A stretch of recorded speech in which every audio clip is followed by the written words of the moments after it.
하나님은 시대마다 사람을 붙들고 쓰셨습니다. 구약에서는 선지자들을 일으켜서 썼어요. 다니엘을 쓰고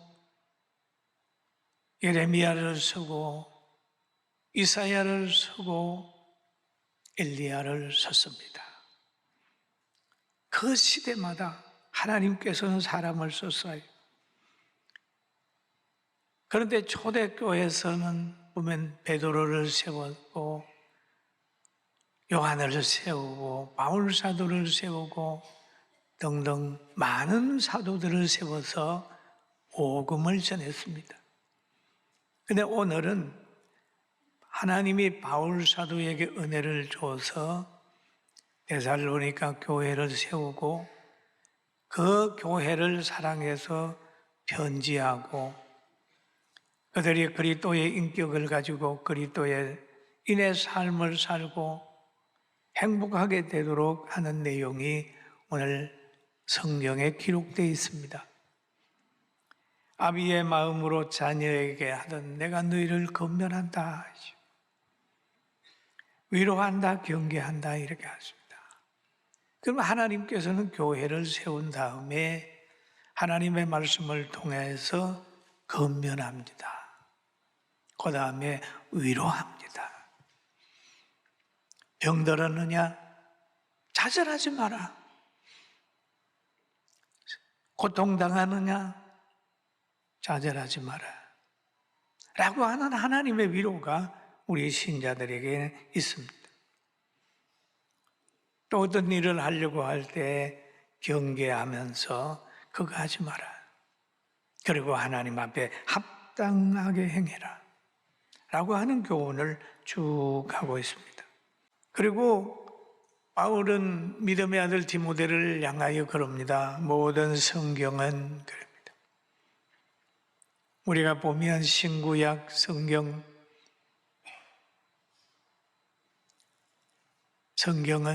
하나님의 말씀이다. 66권 모두가 하나님의 말씀이다. 성령에 감동된 것으로 기록했다. 그런데 어둠의 세상에 속하면 이 말씀 자체를 하나님의 말씀으로 안 믿어요. 안 믿으니까 설교에 은혜 받을 수가 없는 거예요. 그리고 사탄의 세력은요, 또 이걸 믿어요. 그러니까 성경책을 자기 나라에 가져오든지 성경을 보는 걸 금하고 있는 거예요. 왜? 그거 보면 눈이 떨어지니까. 공산주의 용납을 안 하니까 못 보게 하는 거예요. 모든 성경은 하나님의 감동으로 된 것으로 그 속에는 교훈이 있고 책망이 있고 바르게 함이 있고 의로 교육함이 있습니다. 대단히 중요한 거예요.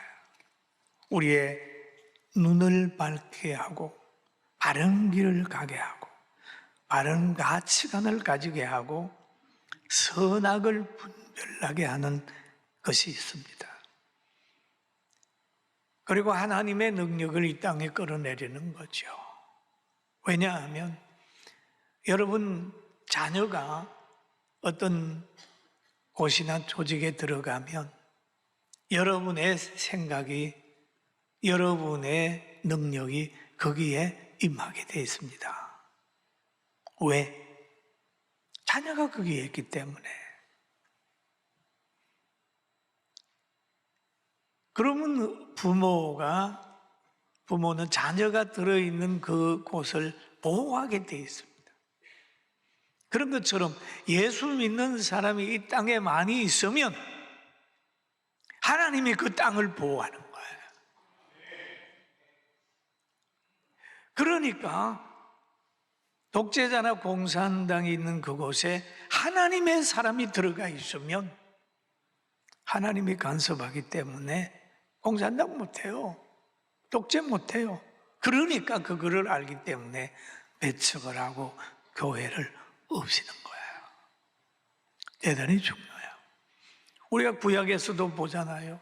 소돔과 고모라가 그 죄가 하늘에 상달돼서 하나님이 멸하려고 계획을 할 때라도 그게 의인 10명이 있느냐 찾아봤잖아요. 없었잖아요. 그러니까 요한 부르신 말.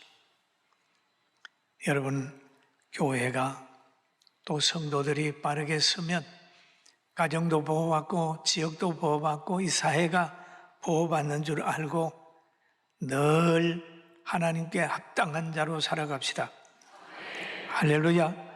그리고 히브리서 5장 14절에 보면 이런 말씀이 기록이 되어 있습니다. 단단한 음식은 장성한 자의 것이니 그들은 지각을 사용함으로 연단을 받아 선악을 분별하는 자들이니라. 연단을 받아 선악을 분별하는 자들이니라. 여러분, 선악을 분별해요. 지금 이 땅에는 혼돈스러워서 선악을 분별을 못해요. 내가 어느 편에 서야 되는지 어떤 위치에 거해야 되는지 모르고 좌로나 우로나 치우치는 거예요. 그래, 하나님의 말씀을 가지게 되면 선악이 분별이 된다. 선악이 분별이 된다고 봐요. 자기 행할 것이 분별이 되는 거예요. 그 바울 사도는 데살로니가 교회 성도들에게 그런 말을 하고 있어요. 야, 너희들이 그 초대교회 예루살렘 교회를 본받은 거 잘한 것이다. 그 교회 본받아라. 그 예루살렘에 있던 교회들은 사도들이 마가의 다락방에서 성령 충만을 받은 후에 모여서 예배드려서 초대교회가 됐어요. 그런데 유대인들이 얼마나 박해를 하는지 몰라요. 무섭게 박해를 했어요. 그럼에도 그 교회는 믿음을 지켰어요. 그 유대인들이 초대교회를 박해한 것처럼 너희들도 박해한다. 여러분, 의가 있는 곳에는 박해가 있다. 그 박해를 이기고 나아가게 되면 승리는 하나님이 하시고 그리스도께서 하시고 성령이 하게 하니까 너희 양보하지 말고 신앙생활 잘 해라 라고 하는 말씀을 하고 있습니다. 사랑하는 성도 여러분, 우리도 이 땅에서 박해를 받을 때라도 조연하게 신앙생활 잘 합시다. 아멘. 박해를 받는 그 자체만을 가지고 있는 게 아니라 내가 왜 박해를 받는지도 알아야 됩니다. 죄를 지고 박해를 받으면 회개해야 되고, 죄가 없는데 예수 믿다가 박해를 받으면 인내해야 합니다. 왜냐하면 박해하는 사람들이 잘못되어서 할 수도 있어요. 우리가 역사 속에 보면은 그 갈릴레오라는 사람 보세요. 지구가 둥글다고 주장을 했다가 종교재판 받잖아요. 그 사람이 잘못됐나요? 잘못 깨달은 사람이 대수면은 바르게 깨달은 사람이 박해를 받게 돼 있습니다. 그렇다고 박해받는다고 잘못 깨달은 사람들에게 지배당하게 되면은 나중에 인생 패망하는 거죠. 그러니까 잘 깨닫는 것은 뭡니까? 성경대로 깨달으면 잘 깨닫는 것이고 오랫동안 실패가 없고 영원한 천국에 가기 때문에 누림이 있는 거예요. 할렐루야. 대단히 중요한 거예요. 그리고 여기에 보면은 유대인들이 선지자들을 죽이고 사도들을 쫓아내고 하나님을 기쁘게 하지 아니하고 모든 사람을 대적을 했다 라고 얘기를 하고 있습니다. 유대인들은 누굽니까? 선택받은 사람들이에요. 우월의식에 사로잡혀가지고 있는 사람들이에요. 성민의식에 사로잡혀서 이방인들을 인정을 안 하는 거예요. 그들이 사도들을 죽이고 성도들을 박해했습니다. 사도들이 이방인들에게 가서 복음을 전하게 되면 복음을 막 못 전하게.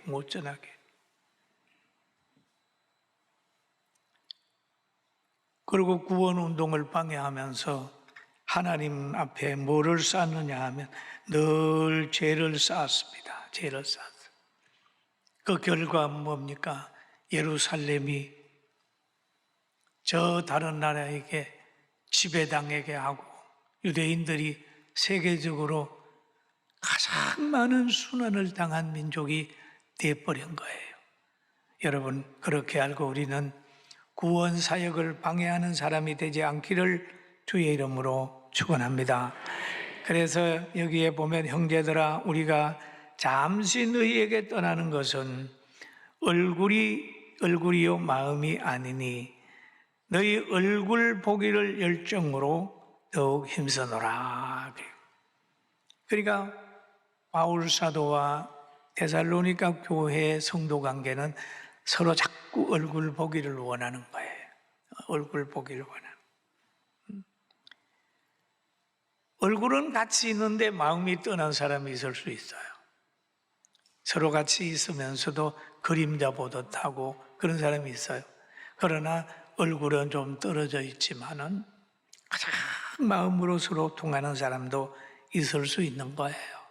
바울은 어쩔 수 없이 데살로니가 교회를 떠났지만은 전도 여행하며 떠났지만은 늘 마음이 거기에 있다고 얘기를 합니다.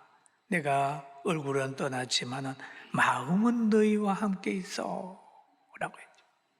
여러분, 마음 관리 잘 하시길 주의 이름으로 축원합니다. 마음이 교회에 있고 마음이 하나님 말씀에 있어야 됩니다. 그리고 건강한 가정에는 그 아내의 마음은 어떤 남자보다 자기 남편에게 마음이 가 있어야 돼. 그 건강한 가정이에요. 또 건강한 가정에는 남편의 마음은 어떤 여인보다 그 아내에게 마음이 가 있어야 돼. 이게 건강한 가정이에요. 건강한 성도는 뭡니까? 물질이나 환경을 추구하지 않고 다 하나님의 말씀에 가 있으면서도 모든 축복을 줄 때 하나님의 영광을 위해서 어떻게 설까? 좋은 환경을 줄 때 하나님 감사합니다 해가지고 자꾸 선하게 쓰는 거죠. 그게 마음이 잘못하면 도둑 맞으면 안 돼요. 여러분, 마음이 사람의 생명보다 돈에 가 있어도 안 되고, 저 전쟁을 일으키는 사람 보면 그 자기들이 승리하기 위해서 천하보다 귀한 생명을 막 전쟁터로 보내잖아요. 저거나 사탄의 세력입니다. 옆 사람 보고 한번 얘기하면 마음 관리 잘 합시다. 아멘. 마음 관리 잘 해요. 마음 관리 잘. 네. 이게 딴 게 들어오면 안 돼요. 그리고 여기에 보니까 마음이 있는 곳에는 뭡니까? 물질이 가고, 물질이 있는 곳에도 마음이 가고, 사랑하는 사람이 있는 곳에 마음이 가고, 또 사랑하는 사람이 있는 거기에서 또 마음이 가는 거예요. 마음이 가요. 자녀가 군에 가면 군의 마음이 부모 마음이 가 있고, 병원에 가면 병원의 마음이 가 있습니다. 마음은 늘 사랑하는 사람을 통하여 곳으로 흘러가는 거예요.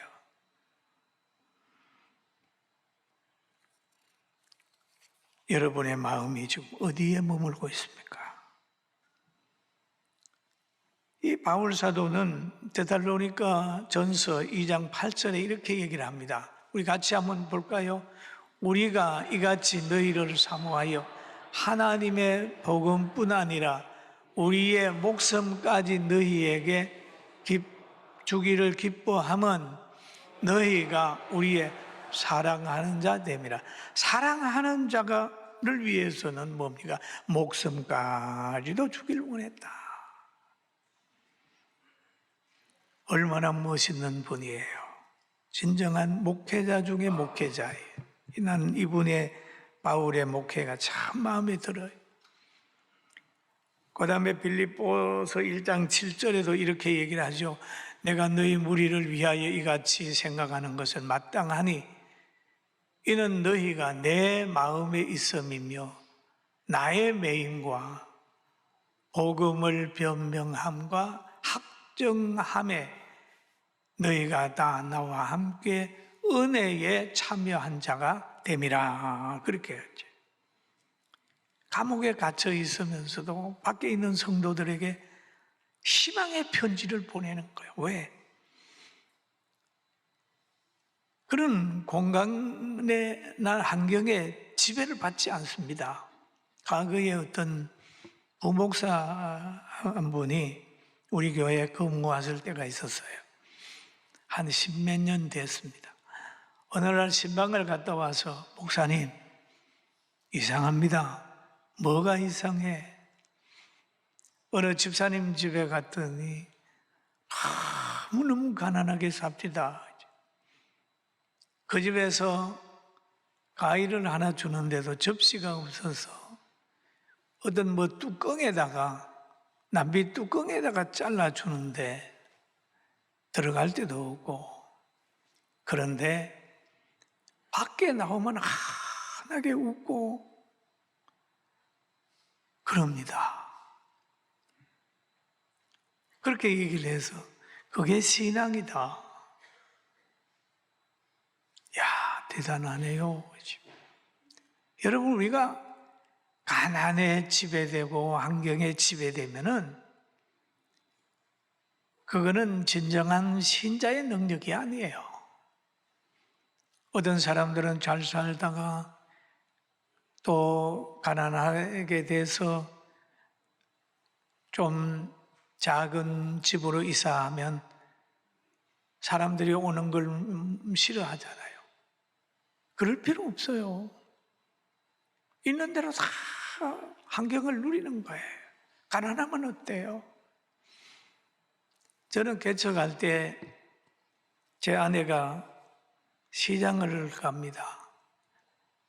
갈 때 시장에 있는 사람들이 늘 제 아내 보고 외상 먹으라고. 그럼 우리는 없으면 안 먹었어요. 그냥 나물도 버리는 거 있으면 주워다가 이게 끓여서 먹고 그러면서 기도했습니다. 그랬더니 하나님이 쭉쭉 선자 외상을 안 먹는다는, 예배당 짓는 거 외에는 우리가 어디가 빚진 일은 없잖아요. 여러분, 우리가 살다가 보면 때로는 가난하게 될 수 있어요. 이럴 때 그 가난을 숨기기 위해서 거짓말하고 막 하다가 보면 나중에 감당하지 못하게 되는 거니까 여러분, 믿음으로 환경까지 극복하게 되기를 주의 이름으로 축원합니다. 그래서 성경이 그러잖아요. 마른 떡 한 조각만 있고도 화목하는 것이 육선이 집에 가득하고 다투는 것보다 낫다. 그럼 가난을 화목으로 이기고, 가난을 신앙으로 이기고, 가난을 믿음으로 이기고, 그렇게 나가는 거죠. 그리고 또 한 가지는 보면은 오늘 본문에 그런 말이 있습니다. 바울 사도가 한두 번 너희에게 가고자 하였으나, 한두 번 너희에게 가고자 하였으나 사단이 우리를 막았도다. 사단이 우리를 막았도다. 그러면 성령 받은 사람들은 복음 전하기를 원하고 있어요. 또 예수 목회자가, 전도자가 데살로니가 교회를 가고 싶어 했어요, 바울이. 그런데 사탄이 막았다. 사탄은 예배 드리는 것도 막고 교회 가는 것도 막고 기도하는 것도 막습니다. 막아요. 계속해서 막습니다. 사탄이 막는다. 그러나 늘 마음으로 편지하면서 데살로니가 교회를 사랑했습니다. 사랑하는 성도 여러분, 우리도 지금 사탄이 신앙생활 못하도록 모든 환경을 동원해서 여러분 막을 거예요. 막아요. 여러분 막히더라도 우리는 어떤 환경 속에서라도 예배를 드리고 하나님께 기도하고 나가야 되는 거예요. 할렐루야. 보세요. 다니엘이 기도하게 되니까 하나님이 그에게 지혜를 줬어요. 모든 자기의 다른 사람들이 감당을 못하게 되니까 다니엘 기도 못하게 하려고 악법 만들어가지고 기도하게 되면은 사자굴에 집어넣는다고 악법 만들었을 때 다니엘이 기도 중단했나요? 안 했잖아요. 기도해. 신앙생활을 방해하는 어떤 세력이 있다 할지라도 그것만은 양보하지 말아라. 그랬더니 다니엘을 죽이려고 하던 사람들이 다 그 구덩이 들어가서 자기가 죽고 다니엘은 승리자로 남았습니다. 사랑하는 성도 여러분, 우리에게 승리를 주시고 우리에게 사랑을 주시는 하나님을 기억하면서 사탄이 막을 때라도 좌절하지 말고 생명운동 계속하게 되기를 주님의 이름으로 축원합니다. 바울이 가는 곳곳마다 사탄이 따라다니면서 빌립보에 가면 감옥에 집어넣지요, 여러 곳에 가면 박해했지요, 매로 쳤지요. 그래도 바울 사도는 중단하지 않고 늘 기도했어요. 그러면서 그는 노년에 고백합니다. 항상 기뻐하라, 쉬지 말고 기도하라, 범사에 감사하라, 이거는 너희를 향하신 하나님의 뜻이니라. 그런 게 고백하면서 마지막에 나는 열심히 충성했으니까 면류관 받으러 간다 그러면서 결국 순교당하고 천국 갔잖아요. 우리가 갈 곳은 천국이라는 걸 기억하면서 소망 가지시길 주의 이름으로 축원합니다. 그러면서 데살로니가 전서 2장 19절을 우리 한번 같이 읽습니다. 시작. 우리의 소망이나 기쁨이나 사랑의 면류관이 무엇이냐? 그가 강림하실 때에 우리 주 예수 그리스도 앞에 너희가 아니냐, 너희가 아니냐. 참 멋있는 말이에요. 여러분의 부모의 소망이 뭡니까? 자녀 잘 되는 거잖아요. 그 다음에 자녀가 잘 되면 기쁘잖아요. 자녀는 자랑거리잖아요. 그는 인생의 면류관처럼 생각하면서 그 자녀를 양육하잖아요. 바울 사도는 성도를 보면서도 늘 예수님이 강림하실 때에 나에게 소망과 나에게 기쁨과 나의 자랑거리는 너희다. 여러분, 그만큼 주의 종에게는 성도들이 소중합니다. 그러면서 말합니다. 너희는 우리의 영광이요 기쁨이니라 라고 얘기를 했어요. 아무쪼록 우리 교회 성도들도 이만큼 소중하다는 걸 저는 생각하고 있어요. 오늘 이 시간에 하나님의 영광이 우리의 영광이 되고 기쁨이 되는 여러분, 우리 모두 행복하게 되기를 주의 이름으로 축원합니다. 축원합니다. 축원합니다. 여러분은 소중한 사람입니다. 나도 소중하지만 여러분이 소중합니다. 우리 모두 소중합니다. 우리 옆 사람 보고 우리는 소중한 사람입니다 라고 한번 얘기를 해보면 믿습니까? 우리는 감사하고 우리는 사랑하고 우리는 행복하고 다른 사람을 행복하게 하기 위하여 전도하는, 또 하나님이 주신 예배당을 가득히 채워서 하나님 앞에 헌당하는 그런 영광 축복이 있기를 주의 이름으로 축원합니다.